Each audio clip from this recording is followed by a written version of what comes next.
একদম ইজি, যে আপনারা জাস্ট বোঝার চেষ্টা করেন কনসেপ্টটা কেমন। কন্টেন্টটাকে একদম সহজ করে দেব এবং প্রথম থেকে আজকে আবার শেষ পর্যন্ত বোঝাবো কেমন। তো দেখেন, কন্টেন্ট বলতে বোঝায় যখন আমার একটা ক্লায়েন্ট তার একটা বিজনেস নিয়ে, একটা প্রোডাক্ট নিয়ে অথবা একটা সার্ভিস নিয়ে ইনফরমেশন দেয়। আবার বলছি, কন্টেন্ট বলতে বোঝায় যখন একটা ক্লায়েন্ট তার বিজনেস নিয়ে, তার প্রোডাক্ট নিয়ে ইনফরমেশন দেয়। এখন ইনফরমেশন কাকে দেয়?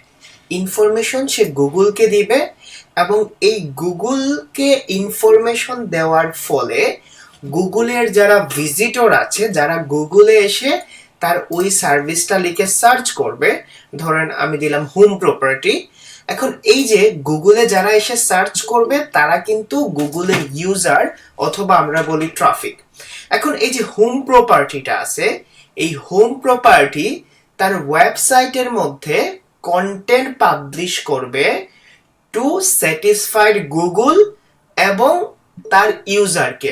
যখন সে গুগলে একটা কন্টেন্ট দিবে, এই কন্টেন্টটা যখন ইউজার অবধি পৌঁছাবে, তখন ইউজার এই কন্টেন্টটা পড়ে বুঝবে, বুঝার পরে তার কাছ থেকে সার্ভিসটা পারচেজ করবে। তো এক এক ওয়েবসাইটে টপিক ওয়াইজ আলাদা আলাদা পেজেস থাকে, এবং প্রতিটা আলাদা আলাদা পেজেসের জন্য আলাদা আলাদা কন্টেন্ট থাকে, এবং ওই আলাদা আলাদা কন্টেন্টের জন্য স্পেসিফিক ভাবে আলাদা কিওয়ার্ডও থাকে। এই কনসেপ্টটা বুঝতে পারছেন?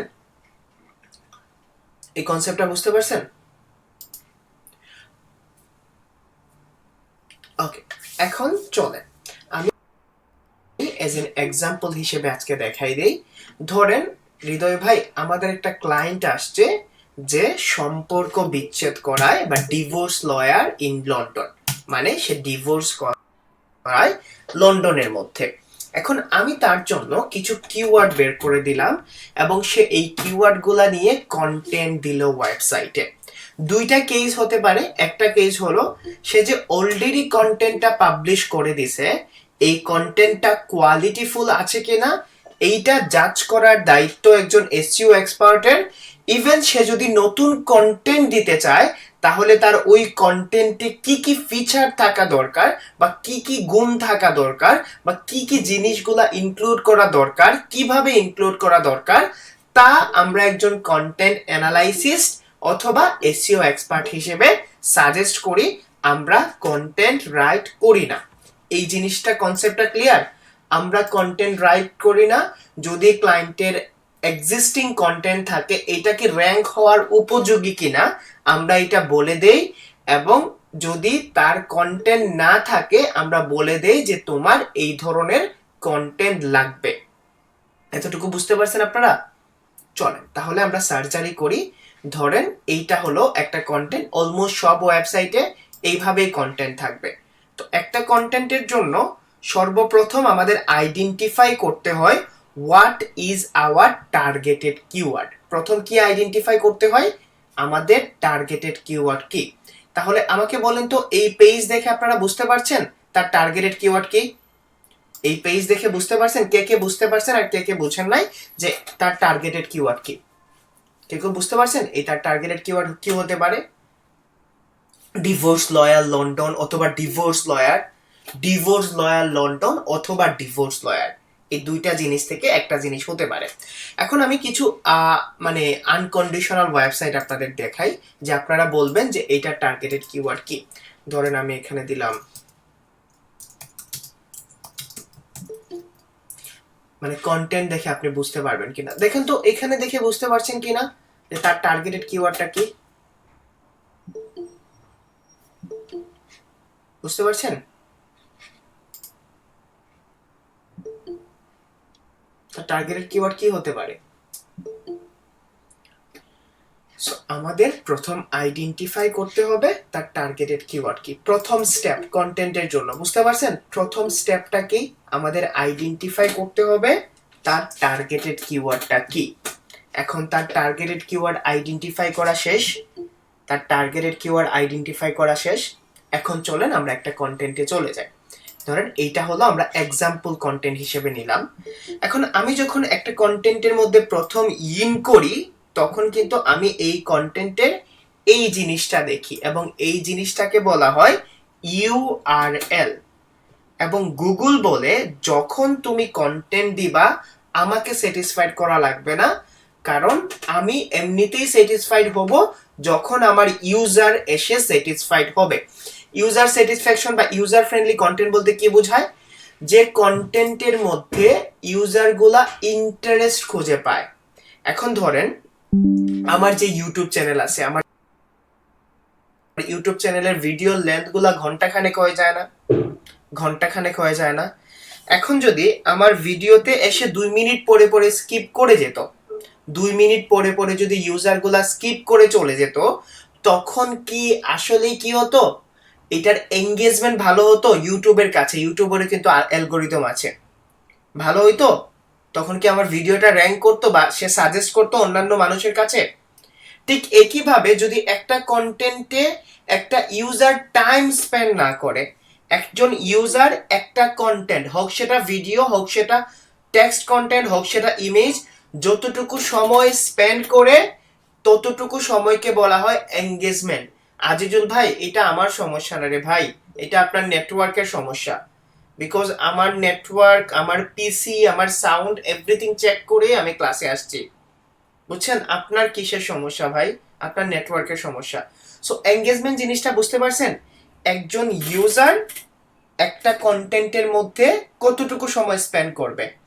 এখন ধরেন এই কন্টেন্টের মধ্যে 100 জন ইউজার আসলো, তারা এভারেজ 2 মিনিট 3 মিনিট করে সময় দিচ্ছে, তখন গুগলের কাছে একটা পজিটিভ সিগন্যাল যাবে না যে এই কন্টেন্টে মনে হয় কিছু আছে, বা এই কন্টেন্টের মধ্যে কিছু না কিছু আছে যার জন্য টাইম স্পেন্ড করে ইউজারগুলা? একটা রিলেশনশিপে যদি যাই আমরা, একটা রিলেশনশিপ কিন্তু ততদিন পর্যন্ত টিকে যতদিন পর্যন্ত দুইজন মানুষ একজন একজনের প্রতি ইন্টারেস্ট থাকে, ঠিক না? ইন্টারেস্ট যতদিন পর্যন্ত থাকবে ভাই ততদিন পর্যন্ত, মানে এক্স্যাক্টলি ভাবেন তো, একটা কন্টেন্টের সাথে একজন ইউজারের কখন সবচেয়ে বেশি সম্পর্ক হবে? যখন ওই কন্টেন্টটা ইউজারদের স্যাটিসফ্যাকশন দিবে এবং ইন্টারেস্ট থাকবে। তাহলে বুঝাইতে পারছি এঙ্গেজমেন্ট জিনিসটা কি? এই জিনিসটাই দেখবো। ইউজার ফ্রেন্ডলি কন্টেন্ট কি? ইউজার ফ্রেন্ডলি কন্টেন্ট বলতে বোঝায় যে কন্টেন্টটা একজন ইউজারকে, একটা ট্রাফিককে, একটা ভিজিটরকে ওই কন্টেন্টের মধ্যে ইন্টারেস্ট দেখায় এবং ক্যাচ করে রাখার ট্রাই করে। বুঝাইতে পারছি? তাহলে চলেন আমরা স্টার্ট করি। একটা কন্টেন্টের প্রথম ইম্পর্টেন্ট জিনিস কি? ইউআরএল। এখন আমার টার্গেটেড কিওয়ার্ডটা হলো ডিভোর্স লয়ার লন্ডন। আমি যদি এই টার্গেটেড কিওয়ার্ডটা নিয়ে গুগলে এসে সার্চ করি, ধরেন এখানে এসে সার্চ করলাম, সার্চ করার পরে ধরেন আমি সার্চ করলাম, সার্চ করার পরে আমি কোন ওয়েবসাইটে যাব ভাই অ্যাড বাদ দিয়ে? ধরেন আমি এখানে একটু জুম আউট করলাম। এখন আমার টার্গেটেড কিওয়ার্ড হলো ডিভোর্স লয়ার লন্ডন। এখন আমি এই রকম ওয়েবসাইট যখন স্ক্রল করব তখন চেক করব যে কোন কিওয়ার্ডের মধ্যে এই টার্গেটেড কিওয়ার্ডটা আছে, যেটা ডিভোর্স লয়ার। আমি লন্ডন না দিচ্ছি, ডিভোর্স লয়ার, ঠিক আছে? এখন দেখেন গুগল কোন কিওয়ার্ডটা র্যাঙ্ক করছে। স্পন্সর বাদ দিয়ে এই ইউকে তে অনেক বেশি অ্যাড আসে, ধরেন আমি এইটা, ঠিক আছে? এখন দেখেন ডিভোর্স লয়ার, আমি যদি এইখানে এই কন্টেন্টটাকে আপনাদের ড্রাগ এন্ড ড্রপ করে দেখাই, আমার একজন ইউজারের পার্সপেক্ট থেকে আমি যখন ডিভোর্স লয়ার খুঁজবো তখন আমি অলওয়েজ ট্রাই করব যে আমার সার্চ কিউরির সাথে বা আমার সার্চ রেজাল্টের সাথে কোন ওয়েবসাইটটা পারফেক্টলি ম্যাচ করে। আমি যদি দেখি তাহলে আমি এখানে দেখব যে দেখেন ডিভোর্স লয়ারটা এই ইউআরএল এর মধ্যে আছে কিনা। তখন একটা কন্টেন্টের মধ্যে সর্বপ্রথম যে জিনিসটা দেখায় সেটা হলো ইউআরএল, এবং ইউআরএল এর রুলসটা আমি বলে দিচ্ছি। ইউআরএল এর রুলস হলো আপনি টার্গেটেড কিওয়ার্ডটা আপনার ইউআরএল এর মধ্যে রাখবেন, আপনার ইউআরএলটা যেন শর্ট এবং সুইট হয়। টার্গেটেড কিওয়ার্ড রাখলেই হয়, বাকিগুলা এডিশনাল। শর্ট হতে হবে, শর্ট এবং সুইট, এবং আপনার এই ইউআরএলটা যেন খুব বেশি মানে ইররিলেভেন্ট না হয়ে যায়, স্টপ ওয়ার্ড না থাকে। স্টপ ওয়ার্ড বলতে বোঝায় ধরেন অফ, দি, টু এইরকম না থাকে। তো আপনি কি করবেন, যখন আপনার ইউআরএলটা পুশ করবেন চোখ বন্ধ করে আপনি টার্গেটেড কিওয়ার্ডটা রেখে দিবেন। বুঝাইতে পারছি? টার্গেটেড কিওয়ার্ডটা রেখে দিবেন। বুঝাইতে পারছি? তাহলে ইউআরএল এর সংজ্ঞাটা ডান। এখন যদি কোনো ইউআরএল এর মধ্যে দেখেন টার্গেটেড কিওয়ার্ডটা মিসিং, তাহলে আপনি বলতে পারবেন না গুগল বলে একটা ইউজার ফ্রেন্ডলি ইউআরএল এর মধ্যে টার্গেটেড কিওয়ার্ডটা থাকা বাধ্যতামূলক, কারণ গুগলের সার্চ রেজাল্টে ওই ইউআরএলটাই র্যাঙ্ক করে একটা সার্চের জন্য যে ইউআরএল এর মধ্যে টার্গেটেড কিওয়ার্ডটা থাকে। Got it? পুরোপুরি বুঝতে পারছেন জিনিসটা? ওকে, পারফেক্ট। এবং আরো কিছু এডিশনাল জিনিস আছে। ইউআরএল এর মধ্যে যেন স্টপ ওয়ার্ড না থাকে, ইউআরএলটা যেন অনেক বড় না হয়ে যায়, ইউআরএলটা যেন ইজি টু আন্ডারস্ট্যান্ড হয়, শর্ট এন্ড সুইট হয়। ঠিক আছে? তাহলে আপনারা একটা ইউআরএল এর চেহারা দেখে বুঝতে পারবেন না ইউআরএলটা এসইও ফ্রেন্ডলি কিনা। তাহলে আমাকে বলেন, আমার একটা এখন দেখেন ক্লাস, আজকে থেকে ক্লাসের অন্যরকম মজা পাবেন। এখন চলেন তাহলে হৃদয় ভাই, আমরা ধরেন আমাদের একটা ক্লায়েন্ট আসছে, আমার ক্লায়েন্টের টার্গেটেড কিওয়ার্ডটা ধরেন আমার আমি দিলাম কন্টেন্ট প্ল্যানিং ফর আপনারা 90% অন পেজ এসইও জেনে যাবেন আর কি। ধরেন আমার ক্লায়েন্টের টার্গেটেড কিওয়ার্ড হলো ডিভোর্স লয়ার ঢাকা, ধরলাম ডিভোর্স লয়ার ঢাকা। তাহলে একটা ইউআরএল এর পারফেক্ট সংজ্ঞা হবে কি? ইউআরএলটা হবে ধরেন mydomain.com, ঠিক আছে, mydomain.com স্ল্যাশ, ঠিক আছে, স্ল্যাশ দিয়ে আমি লিখব divorce lawyer Dhaka. But URL গুলাকে কানেক্টেড করার জন্য একটা জিনিস ইউজ করা হয়। কি ইউজ করা হয় জানেন? ইউআরএল গুলা কানেক্ট করার জন্য দেখেন সবগুলা ইউআরএল এর মধ্যে একটা হাইফেন চিহ্ন ইউজ করা হয়। ঠিক আছে, এই যে দেখেন একটা হাইফেন চিহ্ন ইউজ করা হয়। So I will use a hyphen symbol there. Okay, divorce lawyer Dhaka. এখন আমাকে বলতে পারেন যে হৃদয় ভাই, আমাদের ইউআরএল নিয়ে এই কোয়েশ্চেন আছে, কতটুকু লেন্থ ইউজ করব এগুলো আমরা অন পেজে জেনে যাব, বাট একটা আদর্শ ইউআরএল এর সংজ্ঞা জানতে পারছেন? ভাই কতটুকু করব, কিভাবে করব এগুলো আমরা পরে জানবো, বাট একটা আদর্শ ইউআরএল এ কি কি থাকে বুঝতে পারছেন? সবার মাথায় ক্লিয়ার? ইউআরএল জিনিসটা ক্লিয়ার?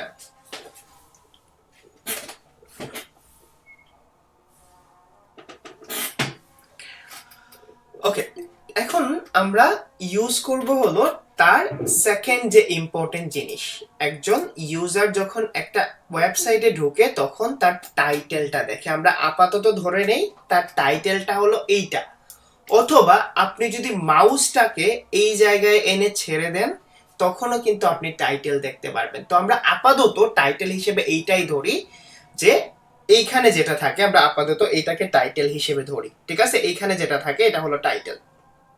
এখন এই যে দেখেন যে টাইটেলটা আছে, এই টাইটেলের মধ্যে আমরা যদি এইখানে সার্চ রেজাল্টটা দেখি, দেখেন এই টাইটেলের মধ্যে আপনার মাস্ট বি টার্গেটেড কিওয়ার্ডটা থাকতে হবে। তার পেছনের কারণটা যদি আমি এখানে আপনাদের দেখাই, কেন থাকতে হবে, তার পেছনের কারণ হলো গুগল রিলিভেন্ট রেজাল্ট গুলাকে র্যাঙ্ক করে। ঠিক আছে, গুগল যখন র্যাঙ্ক করে তখন রিলিভেন্ট রেজাল্ট গুলাকে র্যাঙ্ক করে। এখন আমার হলো ডিভোর্স লয়ার টার্গেটেড কিওয়ার্ড, এবং দেখেন গুগল এখানে টপ 23 বেস্ট ডিভোর্স লয়ার, এই যে জিনিসটা আছে এইটার সাথে এটা ম্যাচ করছে বিদায় কিন্তু সে এখানে এটাকে নিয়ে আসছে। ঠিক আছে, তাহলে টাইটেলের সংজ্ঞা হলো আপনি এমন টাইটেল ইউজ করবেন যে টাইটেলের মধ্যে টার্গেটেড কিওয়ার্ডটা থাকা বাধ্যতামূলক। এখন এই টার্গেটেড কিওয়ার্ডটা যদি আপনি শুধু শুধু রেখে দেন, ধরুন আমার টার্গেটেড কিওয়ার্ড ডিভোর্স লয়ার, আমি শুধুমাত্র ডিভোর্স লয়ারটা এখানে টাইটেলে রেখে দিছি না, এইরকম হবে না।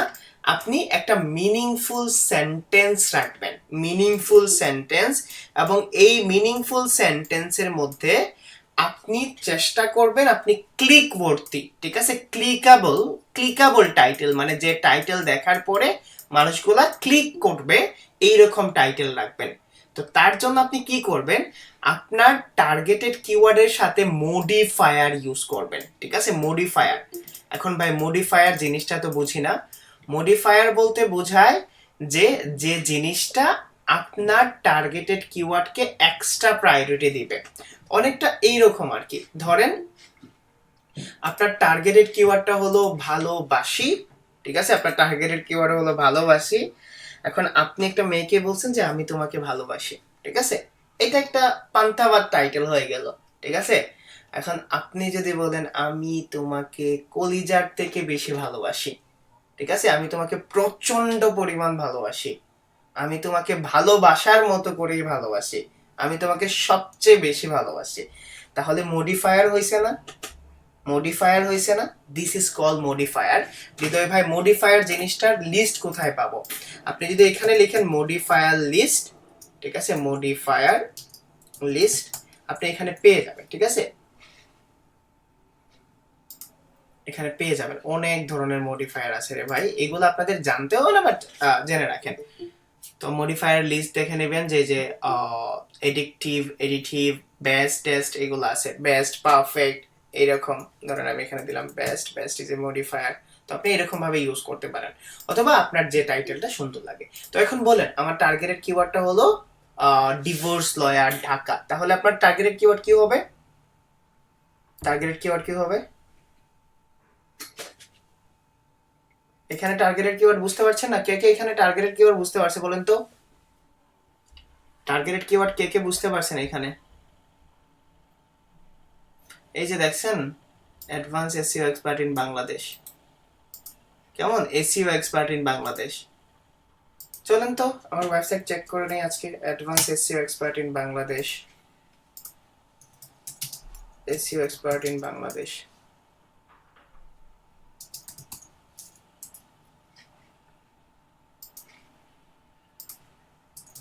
Local SEO expert in Bangladesh, concept সরাই নিয়েছেন, তারপরে দেখে নেই, ঠিক আছে? যখন আমার টার্গেটেড কিওয়ার্ড নিয়ে সার্চ করবেন, এই যে দেখেন আপনি কি করছেন, এটা মানে কি অ্যাড এর পরে, এই যে দেখেন এটাও অ্যাড, অ্যাড এর পরে দেখেন এটা ফার্স্ট পেজে আমি, কেমন? দেন আপনি যদি এখানে দেখেন সেকেন্ড, এই কিওয়ার্ডের জন্য জাস্ট ফারুক ভাই ফার্স্টে, and then I think I am the second. যদি এখানে দেখেন সবগুলোর জন্য আমি ফার্স্ট পেজে, ঠিক আছে, এটার জন্য মনে হয় আমি ফার্স্ট পেজ। ওকে, সো যারা বলেন যে না হৃদয় ভাই এসইও টেসইও বুঝে কিনা, কিওয়ার্ড লিখে সার্চ করে দেখে নেন। ওকে, ঠিক আছে। স্কোর 58 দিয়ে কি করবেন ভাই? আমি তো আমার ওয়েবসাইটে সময় দিতে পারি না, কেমন? ওকে, কনসেপ্ট সরাই না, টাইটেল বুঝতে পারছেন? টাইটেল বুঝতে পারছেন? হ্যাঁ মেহেদি ভাই, আর আর 10টা মিনিট অপেক্ষা করে নেন, কারণ আমি একটা ক্লাসে কভার করতে যাচ্ছি, তো ওই দিনের ক্লাসটা পুরোপুরি আমি স্যাটিসফাইড ছিলাম না, আমি নিজে স্যাটিসফাইড ছিলাম না, যার জন্য। তো টাইটেল আমরা কি ইউজ করবো? Targeted keyword. তো একটা পারফেক্ট টাইটেলের উদাহরণ দিই তো আমরা।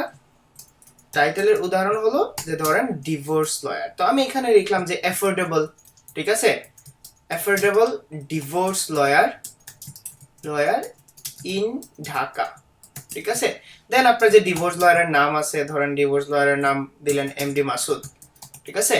তো এই যে জিনিসটা আছে, এইটা হলো একটা পারফেক্ট টাইটেলের উদাহরণ। তো টাইটেলের ক্ষেত্রে কি করবেন? আপনি টার্গেটেড কিওয়ার্ড ইউজ করবেন, এই যে আমি টার্গেটেড কিওয়ার্ড ইউজ করছি, এবং টার্গেটেড কিওয়ার্ডটা যত শুরুতে ইউজ করবেন তত ভালো। চেষ্টা করবেন মডিফায়ার ইউজ করার জন্য, এবং আপনি চেষ্টা করবেন আপনার টার্গেটেড কিওয়ার্ডের সাথে আপনার ওয়েবসাইটের নামটা যেন থাকে, এটা ব্র্যান্ড অ্যাওয়ারনেস বাড়ানোর জন্য হেল্প করে।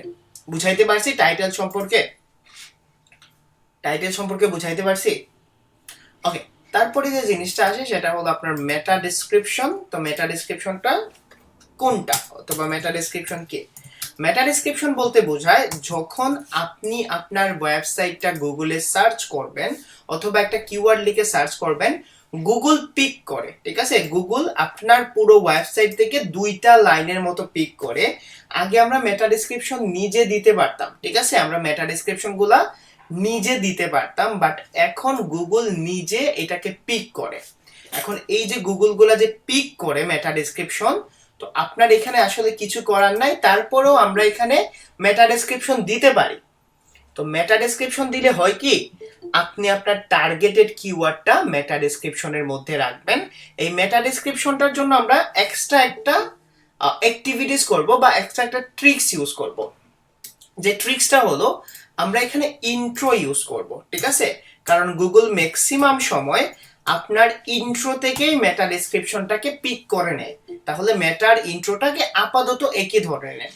তো ইন্ট্রো আমাদের কিভাবে হেল্প করে, যখন আপনি একটা কন্টেন্টে যাবেন, কন্টেন্টে যাওয়ার পরে প্রথম যে 2টা লাইন আছে, এই 2টা লাইনকে বলা হয় ইন্ট্রো।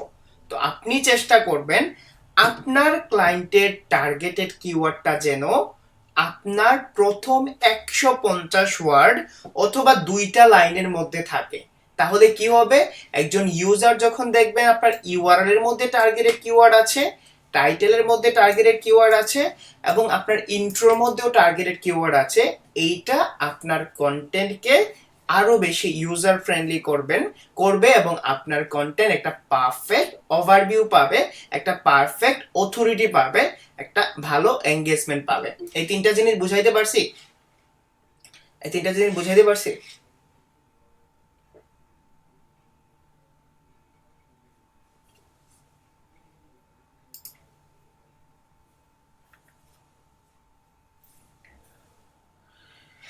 ওকে, আমি একটা রিফ্রেশ দিয়ে নিই, দেখি একটু জয়েন হতে সমস্যা হচ্ছে কি নাকি আপনাদের। একটা রিফ্রেশ দিয়ে নিই।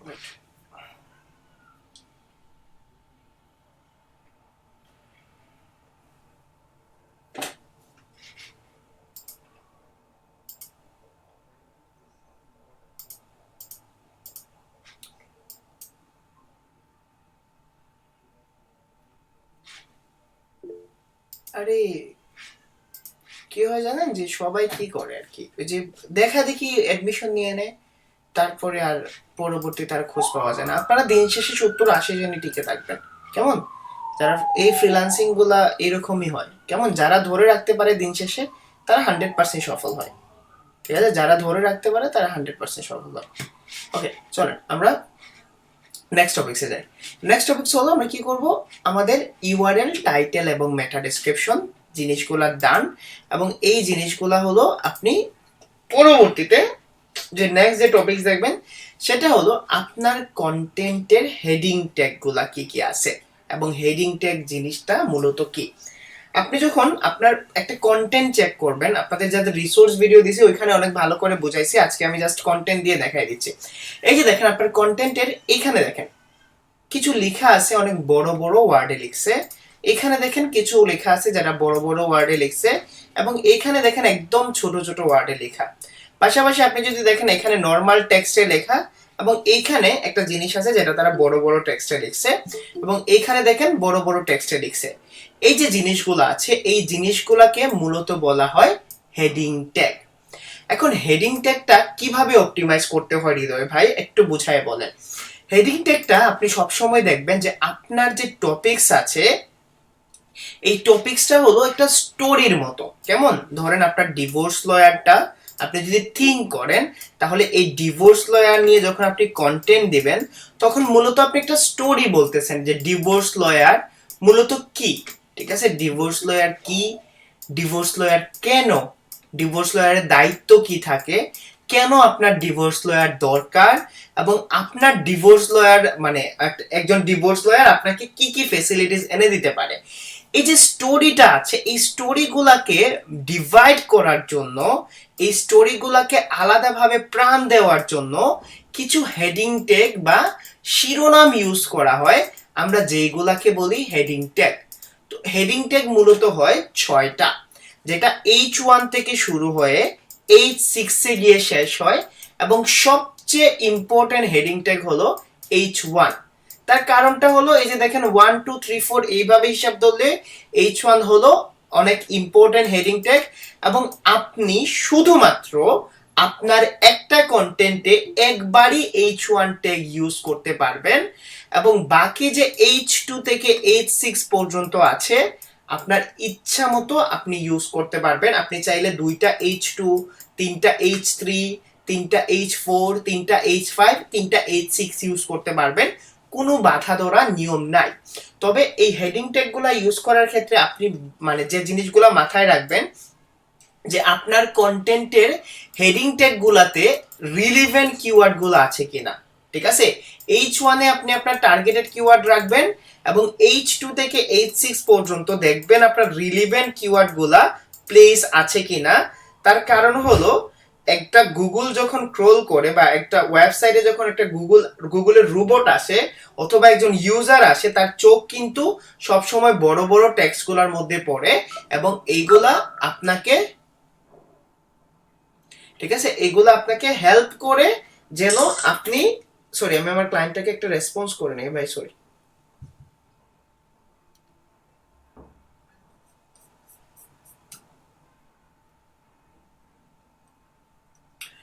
ওকে, ঠিক আছে। তো এই যে দেখেন H2 থেকে H6 পর্যন্ত যেগুলো আছে এগুলাতে আপনি রিলিভেন্ট টেক্সট ইউজ করবেন, সরি রিলিভেন্ট কিওয়ার্ড গুলা ইউজ করবেন, এবং চেষ্টা করবেন যে আপনার ওয়েবসাইটের মধ্যে একটা ওয়েব পেজে যেন H1 একটাই থাকে এবং H2 যেন কমপক্ষে একটা থাকে। আবার বলছি, H1 যেন একটা থাকে, H2 কমপক্ষে যেন একবারই ইউজ করা হয়, এবং H1, H2, H3 এবং H4 পর্যন্ত যেন হেডিং ট্যাগ থাকে।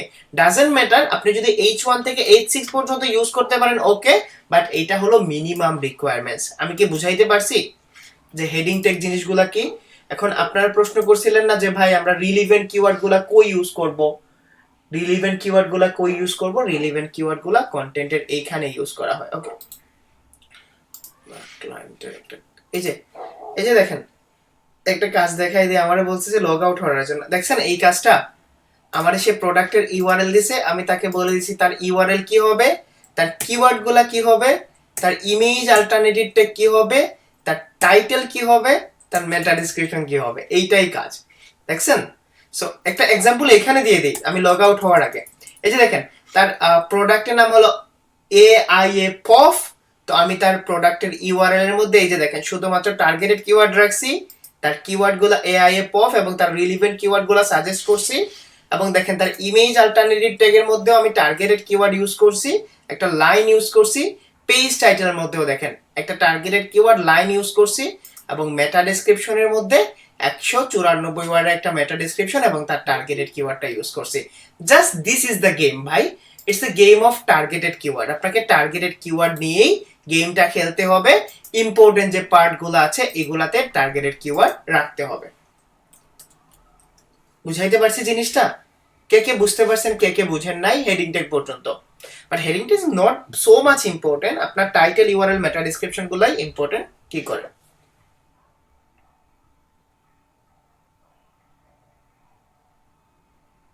ভাই আল্লাহর ওয়াস্তে বলতেছি, রেকর্ড নিয়ে, রেকর্ডেড ভিডিও নিয়ে আর কোনো সমস্যা থাকবে না। কেমন? ক্লাসে মন দেন ভাই, ক্লাসে মন দেন প্লিজ, ক্লাসে মন দেন, ঠিক আছে? সো আবার বলছি, যদি মন না দিতে পারেন এর চেয়ে সহজ বাংলায় বলা যায় না। কয়টা, আচ্ছা আপনারা বলেন আমার সাথে, H1 থেকে H6 পর্যন্ত কয়টা ট্যাগ? H1 থেকে H6 পর্যন্ত কয়টা ট্যাগ? এই ট্যাগগুলোর কাজ কি? কন্টেন্টগুলোকে ডিভাইড করা। একটা কন্টেন্টে কয়টা ইউজ করতে পারবেন H1? H1 কয়টা ইউজ করতে পারবেন? একটা। এখন H2 থেকে H6 যতবার ইচ্ছা ততবার ইউজ করতে পারবেন। শুধুমাত্র একটা নিয়ম যে আপনি H2 ট্যাগ একবারই ব্যবহার করতে মানে H2 ট্যাগ কমপক্ষে একবার ব্যবহার করতে হবে, এবং এই টার্গেট এই কিওয়ার্ডগুলা সরি এই হেডিং ট্যাগগুলোতে রিলেভেন্ট কিওয়ার্ড ইউজ করতে হয়। দ্যাটস ইট, জাস্ট এইটা মনে রাখলেই হবে। জাস্ট আমি আবার বলছি, ঠিক আছে? আমি আবার এখানে বলে দিচ্ছি, আমি আপনাদের চেয়ার শিট দিয়ে দেবো, ঠিক আছে? চেয়ার শিট দিয়ে দিব, মানে এই শিট না আরেকটা সুন্দর শিট দিব আপনাদের, ঠিক আছে? ইউজ টার্গেটেড কিওয়ার্ডস, এবং আপনার হেডিং ট্যাগ গুলো হয় হেডিং ট্যাগ H1 থেকে H6, H1 থেকে H6, use your targeted keyword on H1। H1 এর মধ্যে টার্গেটেড কিওয়ার্ড ইউজ করেন, কারণ সবচেয়ে মোস্ট ইম্পর্টেন্ট ট্যাগ এইটা, ঠিক আছে? মোস্ট ইম্পর্টেন্ট ট্যাগ নোট করে নেবেন। H1 tag you can use H1 tag just one time for a content, ঠিক আছে? একটা কন্টেন্টের জন্য একবার ইউজ করতে পারেন, বা একটা পেজের জন্য একবার। সো বাকি যেগুলো আছে H2 থেকে H6 পর্যন্ত আপনি যতবার you can use multiple time, just make sure you use H2 tag minimum one times। এখন হৃদয় ভাই, যদি আমাদের টার্গেটেড কিওয়ার্ড 25টা থাকে তাহলে কি করব? এখন যদি 25টা থাকে তাহলে আপনাদের সহজ করে বোঝাই, যদি 25টাও থাকে H1 শুধুমাত্র একবার থাকবে। এখন আপনি চাইলে H2 তে আপনি 5টা ট্যাগ ইউজ করেন 5টা রিলেভেন্ট কিওয়ার্ড দিয়ে, H3 তে আপনি ইউজ করেন 5টা, H5 এ ইউজ করেন 5টা, H4 এ একটা ইউজ করেন, H6 A, it doesn't matter যে আপনাকে কয়বার ইউজ করতে পারবেন। রিলেভেন্ট মানে কোনো রুলস নাই, বাট আপনি এটাকে ন্যাচারাল ভাবে পুশ করবেন যখন আপনার কন্টেন্টের দরকার হবে। আপনার যে কিওয়ার্ড যত ইম্পর্টেন্ট পাবে সেই কিওয়ার্ডটা উপরের দিকে থাকবে, যে কিওয়ার্ড যত ইম্পর্টেন্ট পাবে সেই কিওয়ার্ডটা তত উপরের দিকে থাকবে। বুঝাইতে পারছি? H1 টাই টাইটেল ধরা হয়, কিন্তু আপাতত আমরা এটাকে H1 ধরবো, কারণ একটু কনফিউশনে পড়ে যাবেন আপনারা। এখন একটা কন্টেন্টের আমরা দেখি কি কি কথা বললাম। আমরা কথা বলছি এখানে তার ইউআরএল, টাইটেল, ইন্ট্রো অথবা মেটা ডেসক্রিপশন, দেন হেডিং ট্যাগ নিয়ে কথা বলছি। এখন দেখেন আমরা যখন স্ক্রল করব তখন দেখেন এখানে একটা ইমেজ পাওয়া গেছে। এটা ইমেজ পাওয়া গেছে না? আমি যদি ইমেজে ক্লিক করি, দুষ্ট লোক চলে আসছে মানুষের বিয়ে টিয়ে ভাঙানোর জন্য। এই যে ইমেজটা আছে, এই ইমেজটা কিন্তু গুগল পড়তে পারে না, এবং গুগল কিন্তু ব্লাইন্ড রে ভাই, জানেন? গুগল কিন্তু ব্লাইন্ড। গুগলের যে রোবট আছে, গুগল কিন্তু এগুলা পড়তে পারে না। আমরা যে এইভাবে পড়তেছি না, গুগল কিন্তু এইভাবে পড়ে না ভাই। জানেন গুগল কিভাবে পড়ে? গুগল যখন একটা ওয়েব পেজে আসে, গুগল কিন্তু এইভাবে পড়ে। এই যে দেখেন, আমরা যদি এখানে ভিউ পেজ সোর্স দেয়, গুগল এইভাবে পড়তে পারে। এখন এই যে দেখেন, আমরা যদি এটাকে জুম করে দেখি, আমরা যেটাকে টাইটেল বলি না, আমরা যেভাবে টাইটেল পড়ি, এই যে দেখেন গুগলের জন্য এই যে টাইটেলের আলাদা ট্যাগ ইউজ করতে হয়। আমরা এটা আগামী কালকে ক্লাসে নিব এটাকে। এই যে দেখেন টাইটেলের জন্য সে আলাদা ট্যাগ ইউজ করছে। কেমন? টাইটেলের জন্য সে আলাদা ট্যাগ ইউজ করছে। মজার ব্যাপার হলো আপনি যদি এখানে H1 লিখেন, তাহলে গুগল এই ট্যাগ টু ট্যাগ পড়ে, ঠিক আছে? যদি আপনি H1, আমি আপনাদের আগামী কালকে এটা ক্লাস নিব, ঠিক আছে? কোন কোডগুলা ইউজ করবেন আর কি। এই যে H1 দেখেন এখানে ইউজ করছে ডিভোর্স লয়াল লন্ডন। এখন যদি আপনি এটাকে H1 দেখেন কয়বার ইউজ করছে, দেখছেন H1 কয়বার ইউজ করছে। এখন যদি আপনি এখানে H1 কে চেঞ্জ করে H2 তে যান, দেখেন H2 কয়বার ইউজ করছে, 37 বার। 37 বার ইউজ করছে, তবে 37 বার না, মোটামুটি আরো কম ইউজ করছে, কারণ মাঝে মধ্যে তারা ক্লাস এবং আইডি হিসেবে H2 ইউজ করে। সো আপনি বুঝতে পারছেন? এখন এই যে ইমেজ, সরি, এই যে জিনিসটা আছে ইউআরএল, টাইটেল, মেটা ডেসক্রিপশন ডান, আমাদের হেডিং ট্যাগ ডান। এখন যে ইমেজ আছে, ইমেজটা কিন্তু গুগল এইভাবে পড়ে, ঠিক আছে? যদি আমি এখানে ইমেজ ট্যাগটা লিখি, ঠিক আছে, এই যে দেখেন ইমেজটা কিন্তু গুগল এইভাবে পড়ে রে ভাই। এই যে ইমেজে যাবে, ঠিক আছে, এটা ইমেজে যাবে। এই যে দেখেন এখানে সে ইমেজে যাওয়ার পরে ইমেজের প্রথমে উইথ দেখবে, সে উইথ কতটুকু, এবং এই ইমেজটা কোন টপিকসের উপর সে কিন্তু নির্ধারণ করে এই অল্টারনেটিভ ট্যাগ দিয়ে। বুঝতে পারছেন? আমরা যে এই ইমেজটা পড়ি, এই যে দেখেন এই ইমেজটা যে দেখি, এই ইমেজটা কিন্তু গুগল কিভাবে পড়ে, কোডিং অনুযায়ী শুধুমাত্র অল্টারনেটিভ ট্যাগস দেখে এই ইমেজটা বোঝা যায়। এখন আপনি যদি এখানে লেখেন যে advance SEO expert in Bangladesh অথবা best SEO expert in Bangladesh বা এসইও এক্সপার্ট ইন বাংলাদেশ, এটা লেখার পরে আপনি যদি ইমেজে যান, তখন দেখেন, দেখছেন এই যে আমার ইমেজটা কই থেকে আসছে, এই যে দুষ্ট মানুষগুলোর যে ইমেজগুলো আসছে কই থেকে আসছে। আপনি যদি এসইও এক্সপার্ট ইন বাংলাদেশ যান, তাহলে এই যে জিনিসগুলো আছে, এই জিনিসগুলো কিভাবে আসছে, তার পেছনের কারণটা হলো তারা ইমেজে অল্টারনেটিভ ট্যাগ হিসেবে এইটা ইউজ করছে। বুঝাইতে পারছি?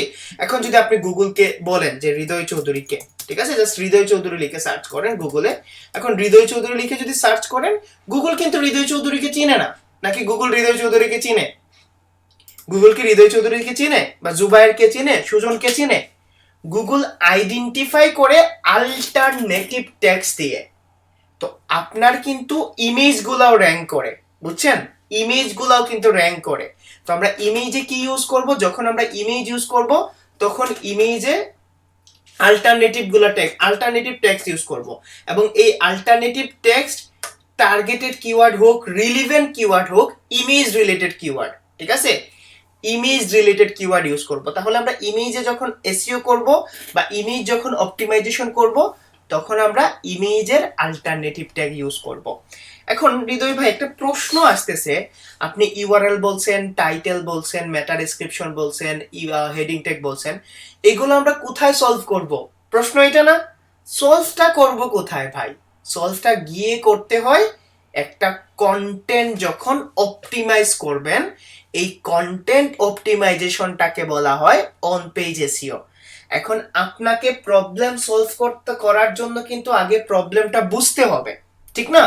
এই যে প্রবলেমগুলো আসতেছে, এই প্রবলেমগুলো কেন আসতেছে, এবং সলভ করবেন গুলো অন পেজে। আচ্ছা সমস্যা নাই, আমরা ইউআরএল, টাইটেল, মেটা ডেসক্রিপশন, ইমেজ, অল্টারনেটিভ ট্যাগ এবং হেডিং ট্যাগ ডান। তারপরে একটা কন্টেন্টের মধ্যে যখন আপনি স্ক্রল করবেন তখন এই যে দেখেন তার ডিভোর্স লেয়ার আছে না? এখন সে কি শুধুমাত্র ডিভোর্স লয়ার দেয়? তার পার্সোনাল ইনজুরি লয়ার আছে, তার ফ্যামিলি লয়ার আছে, তার এই রিলিভেন্ট আরো একটা পেজ থাকতে পারে না? এই রিলেভেন্ট আরো পেজ থাকতে পারে না? এখন আপনি আপনার কন্টেন্টের মধ্যে যদি কোনো জায়গায় ফ্যামিলি লয়ার ইউজ করেন, ধরেন আপনি ডিভোর্স লয়ার লিখতেছেন, কোনো একটা জায়গার মধ্যে আপনি ইউজ করলেন যে এই যে দেখেন ডিভোর্স লয়ার নিয়ার মি, ঠিক আছে? অথবা আপনি ফাইনান্সিয়াল সেটেলমেন্ট ইউজ করছেন, ঠিক আছে? Financial settlement. এখন আপনি এই সার্ভিসটাও দেন, হঠাৎ করে একজন এই কন্টেন্টটা পড়ার পরে তার ইচ্ছা থাকতে পারে না যে ডিভোর্স ফাইনান্সিয়াল স্টেটমেন্ট এইটা জিনিসটা কি, অথবা কারো ফ্যামিলি লয়ারও দরকার হতে পারে। এখন যদি আপনি আপনার ওয়েবসাইটের একটা পেজের সাথে আরেকটা পেজের লিংক আপ করে দেন, তাহলে এইটাকে বলা হয় ইন্টারনাল লিংক। বুঝাইতে পারছি? ইন্টারনাল লিংক বলা হয় যখন আপনি আপনার পেজের সাথে অন্য আপনারই পেজ। এখন এটা কখন করব? তো আমরা কি যে কোনো পেজের সাথে করতে পারবো? একটা কিওয়ার্ডের সাথে করছে না? এই যে দেখেন, এই একটা কিওয়ার্ডের সাথে করছে না? এই কিওয়ার্ডটাকে বলা হয় অ্যাঙ্কর টেক্সট। কেমন? এই কিওয়ার্ডটাকে বলা হয় অ্যাঙ্কর টেক্সট। বুঝাইতে পারছি অ্যাঙ্কর টেক্সট জিনিসটা কি? অ্যাঙ্কর টেক্সট জিনিসটা বুঝতে পারছেন? এখন ইন্টারনাল লিঙ্কিং জিনিসটা বুঝেন, আমরা এগুলার মেথড দেখব। তো ইন্টারনাল লিঙ্কিং কিসের মাধ্যমে করতে হয়? অ্যাঙ্কর টেক্সটের মাধ্যমে করতে হয়। কোন পেজে করতে হয়? আমাদেরই ওয়েবসাইট কোড সাথে করতে হয় যখন এই রিলেভেন্ট সার্ভিস আমি প্রোভাইড করি, বা এই রিলেভেন্ট সার্ভিস আমার অন্য একটা পেজে আছে, তখন আমরা কিন্তু এটাকে ইন্টারনাল লিঙ্কিং বলি। ক্লিয়ার? কতগুলা করব, কিভাবে করব, এগুলো আমরা পড়ে জানবো। ঠিক একই বিষয় যদি আপনি এখানে যান, যে হৃদয় ভাই এই যে ওয়েবসাইটটা আছে, ঠিক আছে, এই ওয়েবসাইটের সাথে এখন হঠাৎ করে আসলো কোনো একটা, আমি ধরলাম নর্মালি ধরেন এখানে লন্ডন দেওয়া আছে, ঠিক আছে, অথবা ধরলেন আপনি একটা ওয়ার্ড ইউজ করছেন যে ওয়ার্ডটা মোটামুটি আনকন্ডিশনালি বা বোঝা যাচ্ছে না। কেমন? বোঝা যাচ্ছে না। এখন যদি কেউ একজন এই জিনিস নিয়ে জানতে চায়, তখন কি সে গুগলে গিয়ে সার্চ করবে? ধরেন সে এখানে লন্ডন কথাটা ইউজ করছেন, সে লন্ডন সম্পর্কে তেমন জানে না, বাট আপনি যদি লন্ডনের উইকিপিডিয়া পেজ লিংক অথবা লন্ডন সম্পর্কে যারা কথা বলছে তাদের লিংক করে দেন, তাহলে তার জন্য এটা ইজি হয়ে যাবে না? তার জন্য ইজি হয়ে যাবে না? একটা পেজের মধ্যেই কিন্তু সে সবকিছু পেয়ে গেছে। এবং এইটাকে বলা হয় এক্সটার্নাল লিংক। এক্সটার্নাল লিংক সম্পর্কে আজকে শুধু এতটুকু জানেন, যখন আপনার কন্টেন্টের স্বার্থে আপনি অন্য যে কোনো ওয়েবসাইটের যে কোনো পেজের সাথে লিংকিং করবেন, ওইটাকে বলা হয় এক্সটার্নাল লিংক। বুঝাইতে পারছি এক্সটার্নাল লিংক জিনিসটা কি? যখন আপনি আপনার কন্টেন্টের স্বার্থে অন্য যে কোনো পেজ অথবা পোস্টের সাথে লিংকিং করবেন, তখন এইটাকে বলা হয় এক্সটার্নাল লিংক। এখন এক্সটার্নাল লিংকের যে ওয়ার্ডের উপর আপনি লিংকিং করবেন, এটাকে কি বলা হয়? ধরেন আমি এখানে এক্সটার্নাল লিংক করছি, তাহলে এই ওয়ার্ডটাকে কি বলবেন আপনি? এই যে ওয়ার্ডটা আছে, এই ওয়ার্ডটাকে কি বলবেন?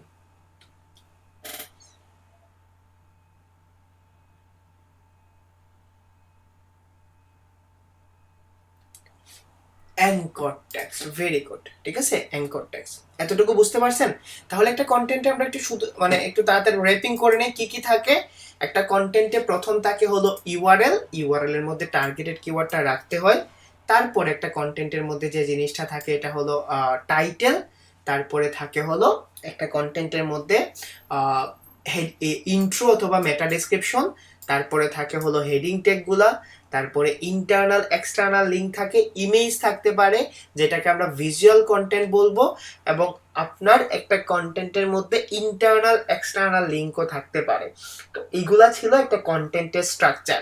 তাহলে হৃদয় ভাই একটা কন্টেন্ট কিভাবে বুঝবো, যে সেটা ইন্টেন্ট ফিল আপ করছে কিনা, একটা কোয়ালিটিফুল কন্টেন্ট আমরা কিভাবে জাজ করব, আমরা নেক্সট ক্লাসে দেখব কন্টেন্ট অডিট করে কিভাবে, কেমন? তবে একটা স্ট্রাকচার বুঝতে পারছেন তো, একটা কন্টেন্টে কোন কোন জিনিস থাকে, কোন কোন জিনিস থাকে, এবং আমরা আগামীকালকে জানবো কন্টেন্ট অডিট, কন্টেন্ট কি, প্লেগারিজম কন্টেন্ট কি, ডুপ্লিকেট কন্টেন্ট কি, কিওয়ার্ড স্টাফিং কি, ঠিক আছে? একটা কোয়ালিটি ফুল কন্টেন্টের কতটুকু লেন্থ থাকা দরকার, কিভাবে বুঝবো কোয়ালিটিফুল কন্টেন্ট, কেমন? সো ইনশাল্লাহ আমরা নেক্সট ক্লাসে এটা কভার করে নিব। আজকের এই টপিকসগুলো বুঝতে পারছেন? আজকের এই টপিকগুলো বুঝতে পারছেন? ওকে, কোয়েশ্চেন শিটের লিঙ্কটা আমাকে দেন তো, এখানে কোয়েশ্চেন শিটের লিঙ্কটা দেন, আমি আপনাদের সবার আনসার দিয়ে দিচ্ছি কোয়েশ্চেন শিট দেখে দেখে। আপনাদের ভিডিও টিডিও নিয়ে আর সমস্যা হবে না রে ভাই, ঠিক আছে? 10টা ক্লাস হয়ে গেছে ভাই। প্র্যাকটিস সম্পর্কে একটু সাজেশন, ইনস্ট্রাকশন দিবেন। টাইটেলে কত ক্যারেক্টার ওয়ার্ড ইউজ করব, টাইটেলে 10 থেকে 70 ক্যারেক্টারের মধ্যে ইউজ করবেন, এগুলো আমরা জানবো। প্র্যাকটিস আপাতত এগুলো নোট ডাউন করে প্র্যাকটিস করতে হবে। আমার ওয়েবসাইট রেডি করার জন্য দিয়ে দিছি, কারণ এখানে অ্যাসাইনমেন্ট নেওয়ার আরো একটা উদ্দেশ্য আছে, because I have started my agency. তো আপনাদের প্রতি ব্যাচ থেকে আমি 1-2 জন আমার জন্য নিব, ঠিক আছে? যারা খুব ভালো করবেন, যারা পোলাইট থাকবেন, যারা অ্যাক্টিভ থাকবেন, যারা অ্যাসাইনমেন্টে ভালো করবেন, যারা কথা শুনবেন, ইনশাল্লাহ আপনাদের চান্স থাকবে। হয়তোবা কোর্স শেষ হওয়ার 2 থেকে 3 মাস পরে আমি নিজে আপনাদের কল করবো। সো আমি চাচ্ছি যেন আপনাদের অ্যাসাইনমেন্টটা একটা ওয়েবসাইটের মাধ্যমে হয়, এবং আমি যেন আপনাদেরটা ট্র্যাক করতে পারি, কেমন? দ্যাটস ওয়াই একটু ওয়েট করেন, ওয়েবসাইটটা রেডি হয়ে যাক, আমি আপনাদের অ্যাসাইনমেন্ট নিব। আর প্র্যাকটিস তো আপনি নিজে নিজে করবেন ভাই। প্র্যাকটিস কিভাবে করবেন? যা ক্লাস শিখাইছি এগুলো একটা ওয়েবসাইটে যাবেন, ওয়েবসাইটে গিয়ে দেখবেন তার টাইটেল ঠিক আছে কিনা, ইউআরএল ঠিক আছে কিনা, মেটা ডেসক্রিপশন ঠিক আছে কিনা। ওকে ভাই, ক্লায়েন্টের প্রজেক্ট পাওয়ার যদি দেখি ওয়েবসাইটে নিশ রিলেভেন্ট নাই, অর্থাৎ মাল্টিপেজ, তাহলে আমরা ক্লায়েন্টকে ওয়েবসাইটে নিশ রিলেভেন্টে সুইচ করার পরামর্শ দিব না। এক্সিস্টিং কন্টেন্টের ক্ষেত্রে দিবেন না শাহরুখ ভাই। এক্সিস্টিং কন্টেন্টের ক্ষেত্রে দিলে ক্লায়েন্ট মাইন্ড করতে পারে।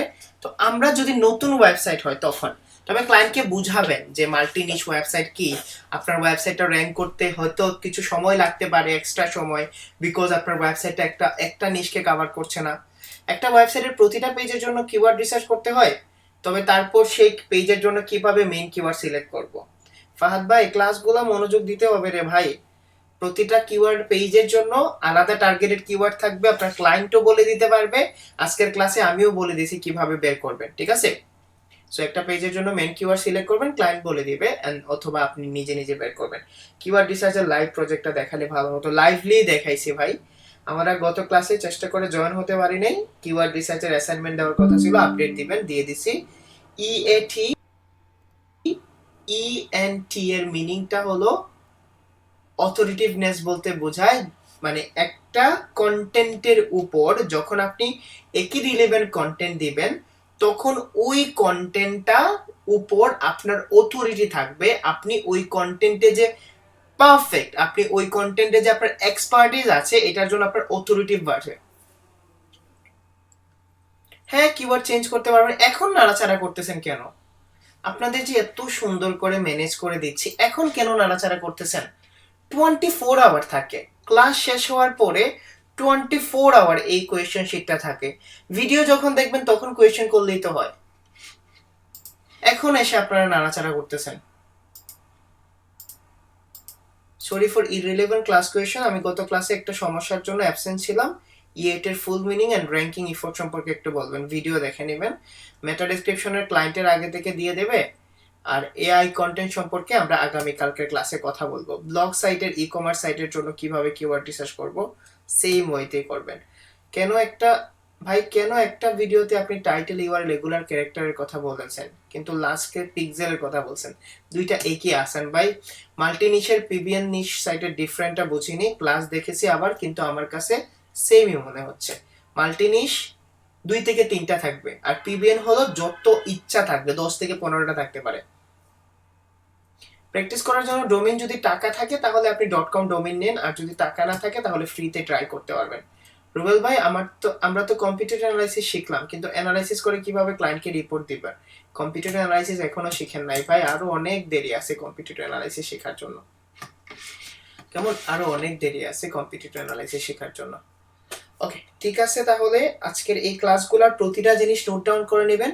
আমরা আগামীকালকে কন্টেন্ট অডিট দেখব, কিভাবে একটা পারফেক্ট কন্টেন্ট জাজ করবেন এবং কিভাবে ক্লায়েন্টকে বোঝাবেন যে আপনার কন্টেন্টে সমস্যা আছে, সলভ করে দিবেন। ঠিক আছে, টিল দেন সবাই ভালো থাকেন, সুস্থ থাকেন। আচ্ছা বলেন, আজকের ক্লাস নিয়ে কিছু কোয়েশ্চেন আছে আপনাদের? আজকের ক্লাসের কোনো জিনিস নিয়ে কোয়েশ্চেন আছে? আপনাদের ভিডিও সমস্যা সলভ হয়ে যাবে, আপনাদের অ্যাসাইনমেন্টও আসবে ইনশাআল্লাহ, টেনশন নেবেন না। আগামীকালকে ক্লাস হয় আপনাদের? একটা ক্লাস রুটিন আর একটা মিট লিংক যদি পিন না করে দিতে পারেন, রাখতে পারেন, তাহলে ফ্রিল্যান্সিং আপনার জন্য না। কেমন? ফ্রিল্যান্সিং সিরিয়াসলি আপনার জন্য না ভাই, বিশ্বাস করেন, এত সহজ জীবন না। আজকেই শুধুমাত্র 8 থেকে 10 জন মান্থলি প্রজেক্ট পাইছে নতুন, আমি আপনাদের স্টোরিতেও দিয়েছিলাম। আবার বলি ভাই, নিজেকে যদি অর্গানাইজ না করতে পারেন তাহলে কখনোই আপনি কিছু করতে পারবেন না। কেমন? নিজেকে অর্গানাইজ করার জন্য আগামীকাল আপনাদের ক্লাস টিচার আগামীকালকে যখন বলতো তখন কখন হতো, মানে নর্মালি যখন আগামীকাল কেউ বলে কোনো ক্লাস শিডিউলে অথবা অফিসে, তখন কখন হয় এই আগামীকালটা? নেক্সট যেদিন ক্লাস, ঠিক আছে, নেক্সট যেদিন ক্লাস হয়। কেমন? সো এটা একটু মাথায় রাখেন ইনশাআল্লাহ। আর যদি নিজেকে অর্গানাইজ না করতে পারেন, 3টা জিনিস মেনটেন করতে হবে। ক্লাসরুমের লিংক আছে, পিন করে রেখে দিবেন। ক্লাস যেদিন হয় নোটপ্যাডে রেখে দিবেন, জাস্ট কিসে চলে যাবেন, ক্লাসরুমে চলে যাবেন, জাস্ট ডান, আর কিছু না। ওকে, আল্লাহ হাফেজ।